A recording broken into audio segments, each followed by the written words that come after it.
Tankies by Nia Fromm.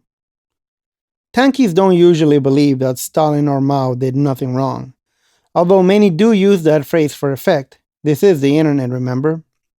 We believe that Stalin and Mao were committed socialists who, despite their mistakes, did much more for humanity than most of the bourgeois politicians who are typically put forward as role models: Washington, Jefferson, JFK, Jimmy Carter. And that they haven't been judged according to the same standards as those bourgeois politicians.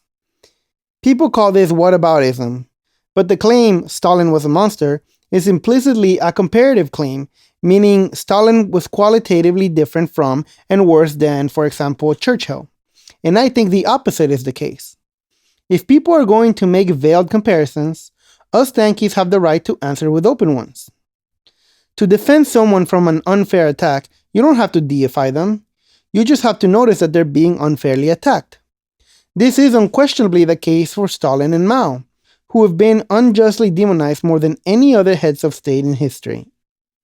Tankies understand that there is a reason for this: the Cold War, in which the US spent countless billions of dollars trying to undermine and destroy socialism, specifically Marxist-Leninist states. Many Western leftists think that all this money and energy had no substantial effect on their opinions, but this seems extremely naive. We all grew up in an ideological media environment, shaped profoundly by the Cold War, which is why Cold War anti-communist ideas about the Soviets being monsters are so pervasive a dogma in the West. The reason we defend authoritarian dictators is because we want to defend the accomplishments of really existing socialism, and other people's false or exaggerated beliefs about those dictators almost always get in the way. It's not Tankies but normies who commit the synecdoche of reducing all really existing socialism to Stalin or Mao. Those accomplishments include raising standards of living, achieving unprecedented income equality, massive gains in women's rights and the position of women vis-a-vis men, defeating the Nazis, raising life expectancy, ending illiteracy, putting an end to periodic famines, inspiring and providing material aid to decolonizing movements like Vietnam, China, South Africa, Burkina Faso, Indonesia, which scared the West into conceding civil rights and the welfare state. These were greater strides in the direction of abolishing capitalism than any other society has ever made.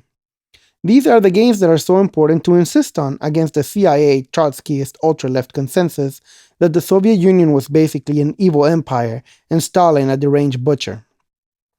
There are two approaches one can take to people who say socialism equals Stalin equals bad. You can try to break the first leg of the equation or the second. Trotskyists take the first opinion.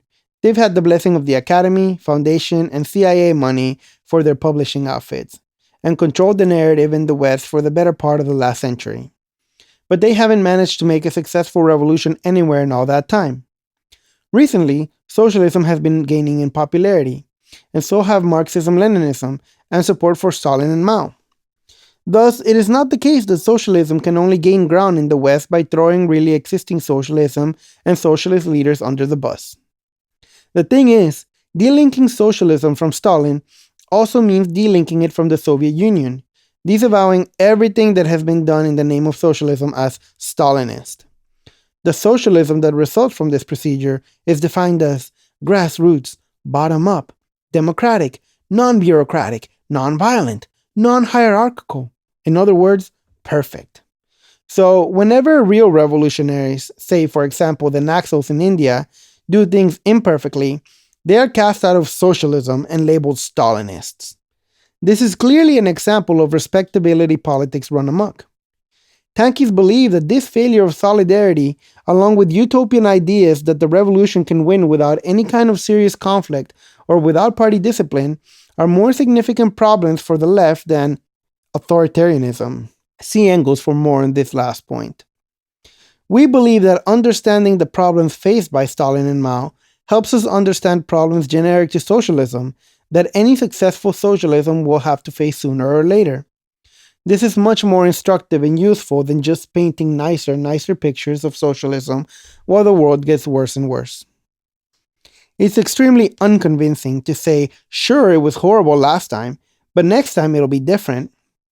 Trotskyists and ultra-leftists compensate by prettying up their picture of socialism and picking more obscure, usually short-lived experiments to uphold as the real deal. But this just gives ammunition to those who say socialism doesn't work, or socialism is a utopian fantasy. And lurking behind the whole conversation is Stalin, who, for the average Westerner, represents the unadvisability of trying to radically change the world at all. No matter how much you insist that your thing isn't Stalinist, the specter of Stalin is still going to affect how people think about any form of socialism. Tankies have decided that there is no getting around the problem of addressing Stalin's legacy. That legacy, as it stands, at least in Western public opinion, they feel differently about him in other parts of the world, is largely the product of Cold War propaganda. And shouldn't we expect capitalists to smear socialists, especially effective socialists? Shouldn't we expect to hear made-up horror stories about really existing socialism to try and deter us from trying to overthrow our own capitalist governments? Think of how the media treats Antifa. Think of WMDs in Iraq. Think of how concentrated media ownership is. Think of the regularity with which the CIA gets involved in Hollywood productions. Think of the entirety of dirty tricks employed by the West during the Cold War, starting with the invasion of the Soviet Union immediately after the October Revolution by nearly every Western power, and then tell me that they wouldn't lie about Stalin. Robert Conquest was IRD. Gareth Jones worked for the Rockefeller Institute. The Chrysler Foundation and Standard Oil was buddies with Heinz and Hitler. Solzhenitsyn was a virulently anti-Semitic fiction writer. Everything we know about the power of media and suggestion indicates that the anti-communist and anti-Stalin consensus could easily have been manufactured irrespective of the facts. Couple that with an appreciation of how legitimately terrified the ruling classes of the West were by the Russian and Chinese revolutions, and you have means and motive. Anyway, the basic point is that socialist revolution is neither easy, as the Trotskyists and ultra-leftists would have it, nor impossible, as the liberals and conservatives would have it, but hard. It will require dedication and sacrifice, and it won't be won in a day.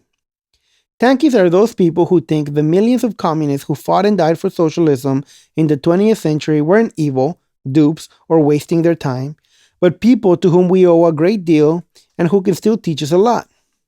Or put it another way, socialism has powerful enemies.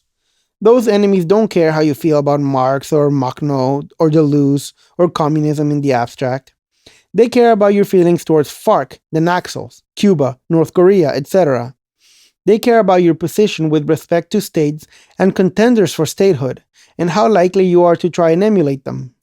They are not worried about the molecular and the rhizomatic because they know that those things can be brought back into line by the application of force. It's their monopoly on force that they're primarily concerned to protect.